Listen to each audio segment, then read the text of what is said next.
Kiyouto, Episode 5. Gabi returned to the soba shop alone. It was a little before noon. The shopping street still carried the faint scent of preparation.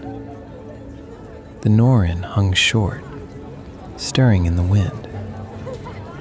The scroll at the eaves remained where it had always been.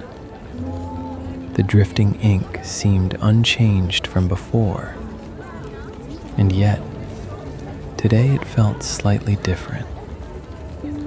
The white paper caught a trace of light, leaving only the quiet presence of the lines behind. He did not understand its meaning. Still, his eyes lingered. It felt as though he had seen something like this once, somewhere. He could not remember. Only the absence of memory stayed with him. He had not come back for the soba, nor did he expect answers. Yet it felt as though a thread might be here, something he could begin to follow. When he stepped inside, the owner looked up and placed a glass of water before him without asking anything.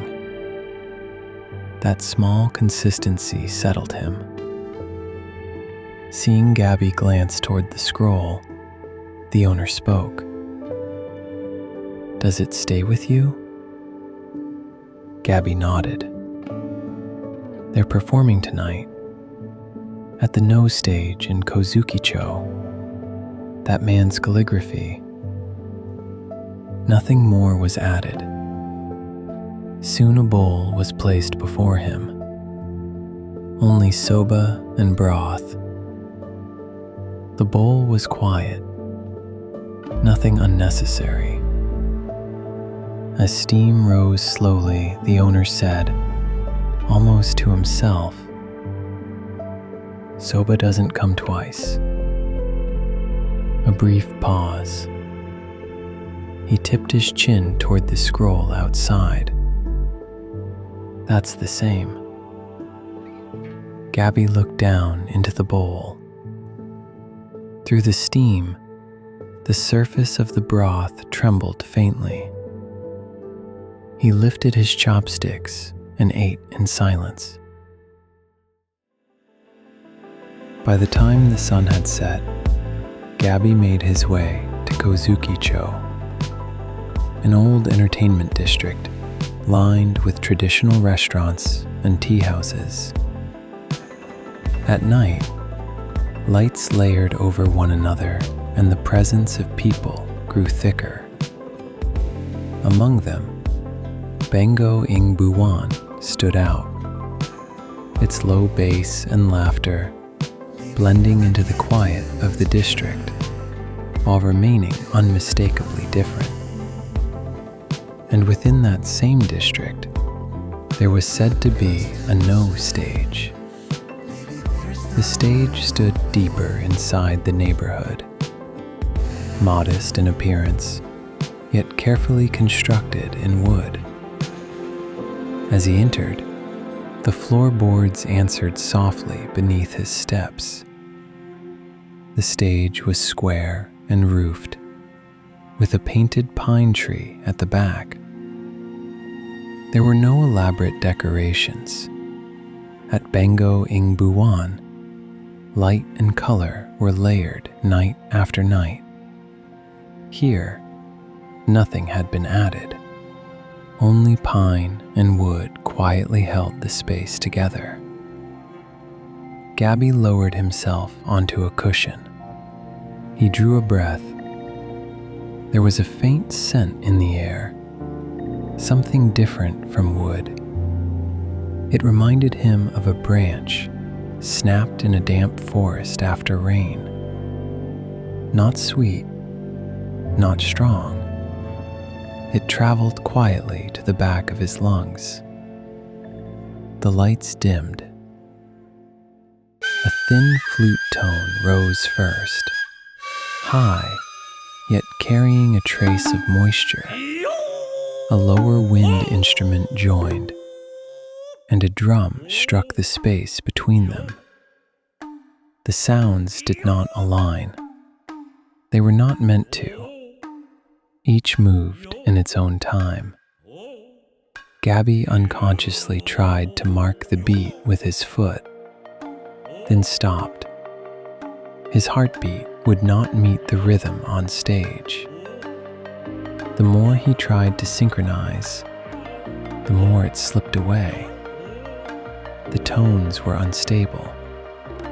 Notes overlapped at pitches his ear almost rejected, then dissolved. It felt like a new kind of percussion. He could not ride it.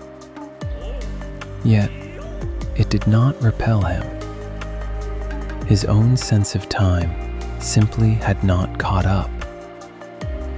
He glanced around the audience. No one swayed. No one tapped their foot. They sat quietly, watching. For a moment, he wondered if he was the only one unsettled. But no one looked troubled. That stillness steadied him.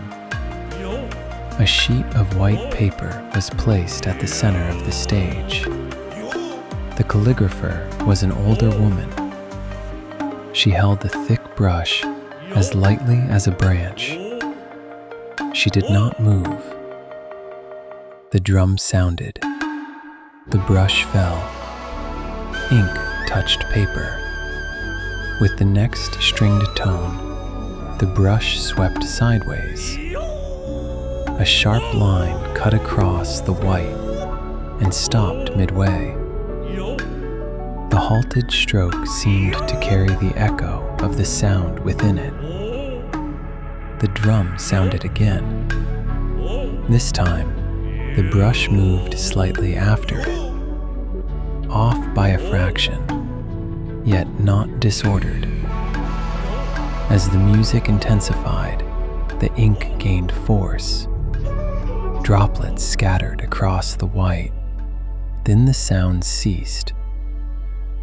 A pause descended onto the stage. The brush stopped, completely still. No one moved. From the tip of the brush, ink began to spread. The smallest bloom, yet stronger than the movements that had come before. Gabi realized he had been holding his breath. Air returned to his lungs, and something inside him loosened. It did not leap forward. It did not drive ahead. It did not rise toward climax. And yet, he was being carried somewhere. Even after it ended, the audience remained seated in silence. On stage, only white paper and black lines remained. Nothing more. Yet the space was no longer the same. As the audience slowly began to disperse, a voice spoke behind him. "You came." He turned.